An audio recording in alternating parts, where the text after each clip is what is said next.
This makes no sense and will annoy me until the end of time, but why? Also, what's the deal with the new Stall Seal announcement that Minecraft have been promoting but won't quite explain what it is? It looks like something Dungeons related, but it's actually not. Well, let's explain today because hello, I'm IPX Toycat, and this is QnA Saturday, and let's get started with this question regarding the oversight from Mojang's behalf and why they didn't do the homework on how Nautiluses should look. This is partly because people think the Nautilus should have been an ammonite based on the real world look of that thing, but also because the Nautilus shell, which they actually wear, is circular, whereas the armor is square. What's the deal with that? Well, let me start with a fun fact, which is that, first, I learned this from Sir Baconface, who says that Nautiluses will drop their shells very rarely, like possible with a skull rarity, and so you can actually get your hands on them if you kill enough Nautiluses, making a farm possible. But the more interesting question is, why is it that their base armor looks so different to the ones you put on it? And I think the best explanation is that Mojang really wanted to be clear that the things on the left are armor and cannot be used to craft a Heart of the Sea and are not meant to be spawned naturally, whereas the thing on the right is meant to be this natural item. It does feel very weird seeing them side by side, but I genuinely think it's one of these smaller issues we have this update. Speaking of issues of this update,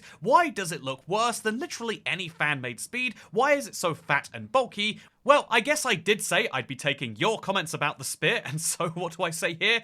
Ultimately, I think it's actually a really decent balance. Mojang's design philosophy is to show a certain proportion of the weapon, so it's clear what it is and they look very different to each other, and I think that when you look at the sword compared to the axe compared to the spear is thinner than the sword and longer than the axe, and so it's immediately clear exactly what you're looking at. You might see it as fat and bulky, but it's only fat and bulky in relation to the trident, and honestly, that kind of makes some sense if you ask me. So I'm gonna say, as long as they fix that bug with the random missing pixels, it looks actually solid to me, and to most people it seems. But Leo256 says, is it a good idea if we can feed zombie horses rotten flesh to heal them? Well, obviously you can't actually cure a zombie by feeding them zombie flesh. That is not how that works at all. But the more normal idea, Where's Galaxy says, can you cure a zombie horse? In my video, I tested curing a zombie Nautilus, and you can't. And the same is true for a zombie horse now. But what if Mojang took this opportunity and made the zombie horse not just a flex because it's a weird niche horse you could get, but what if, like a regular villager, when you cure them from a zombie villager, they're very grateful and a much better version of themselves? What if you could get a very ideal horse with the maxed out stats by curing a zombie horse? It'd be worth the golden apple, it'd be worth the process, and it would really make this idea of de-zombifying something being the way to max it out a part of Minecraft's identity, which is good, because right now a part of Minecraft's identity is, you know, villager slave farms. I think this would be a move towards positivity that doesn't require them to ruin a mob like they've done before. Speaking of not ruining mobs, so can Nautiluses be put in buckets? Or indeed, can baby Nautiluses be put in buckets? And the answer, I have to test.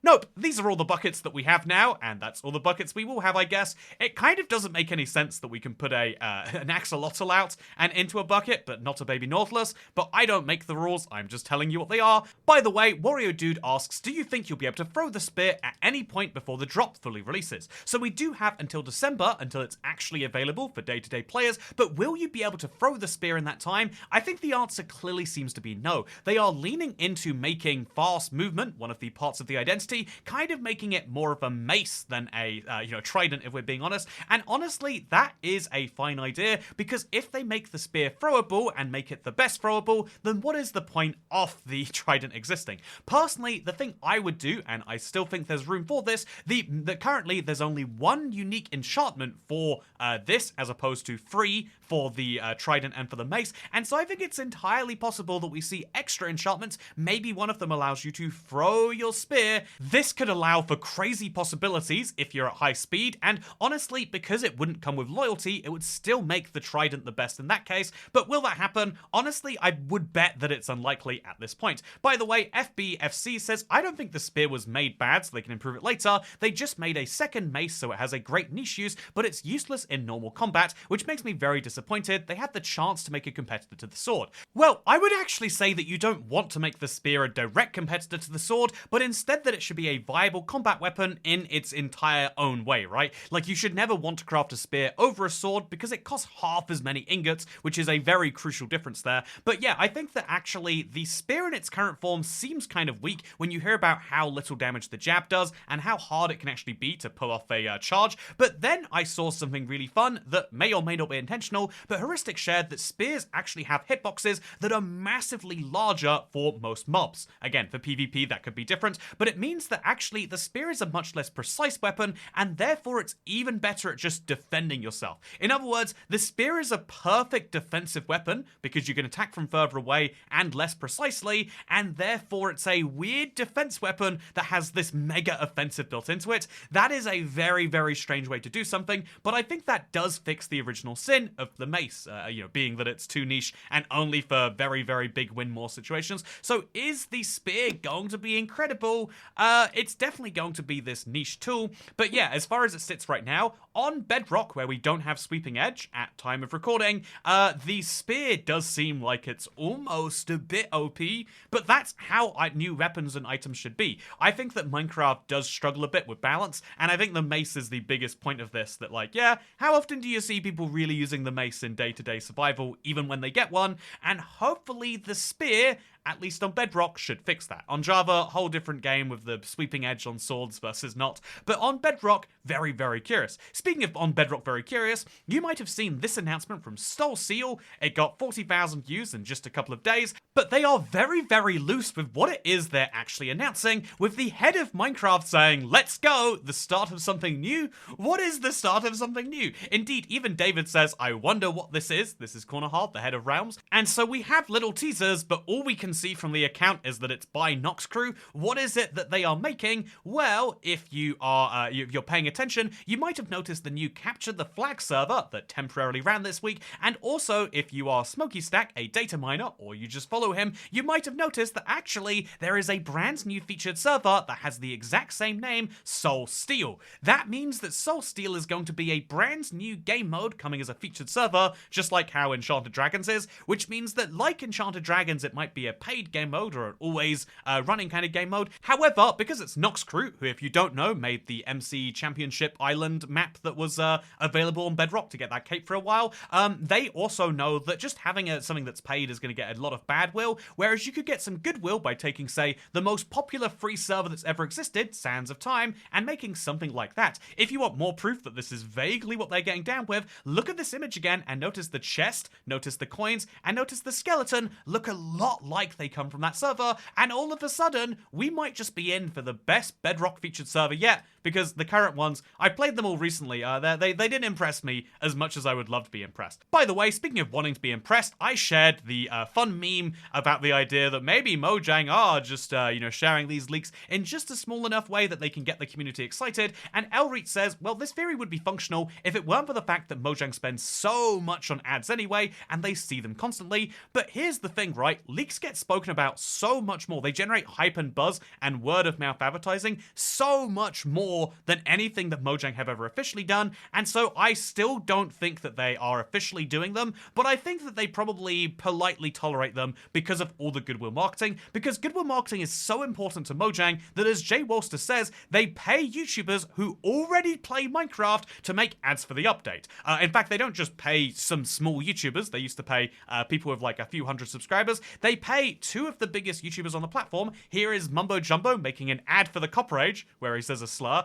Here is a video from Grian, where he talks about the Chase the Skies update being out as an ad from Mojang, and both of these videos have hundreds of thousands of views, but they're from Minecraft channels that were already going to be playing the update, so why are they getting paid? It's a question I have personally as a YouTuber too, who is, I have friends who have been approached by this program also. I would say that from my perspective, it's one of those smart things to do if you have a community as big as Mojang does, where sentiment can go up and down so quickly. negative community sentiment costs you a bunch, and so paying, ultimately, because they're already playing the game, you can pay them a lot less than their standard rate. We're talking hundreds or low thousands as opposed to, high thousands or tens of thousands.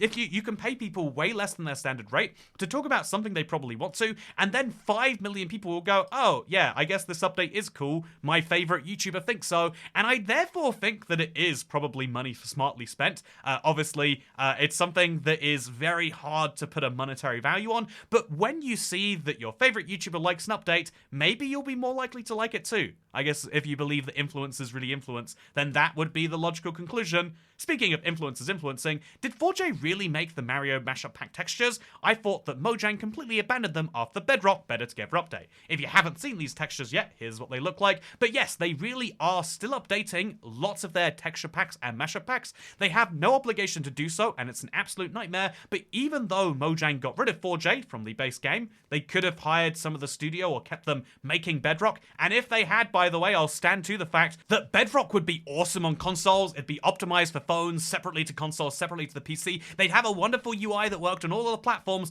and it would be highly functional. And again, Mojang are blind for not seeing that. Speaking of being blind, How to Drive a TARDIS has a really fun comment here, which is Minecraft, but the brightness setting is so low you can barely see anything.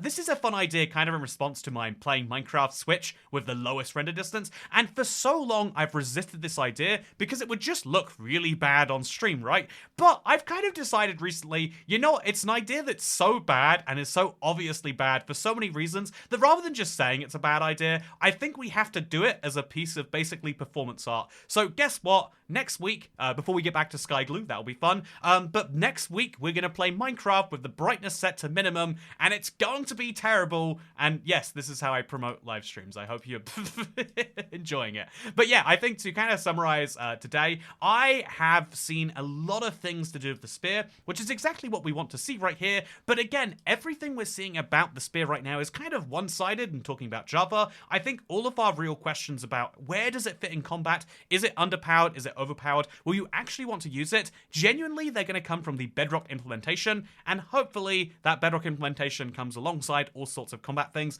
We've got a big update cycle to work on it, but yeah, also hopefully Steel Soul is coming actually soon. I mean, soon, in my mind, soon could be now. It's been 3 days since the announcement, but if Soul Steel has anything in common with the Sands of Time, if it has any speedrunning vibes to it, I am going to be playing that as soon as it comes out.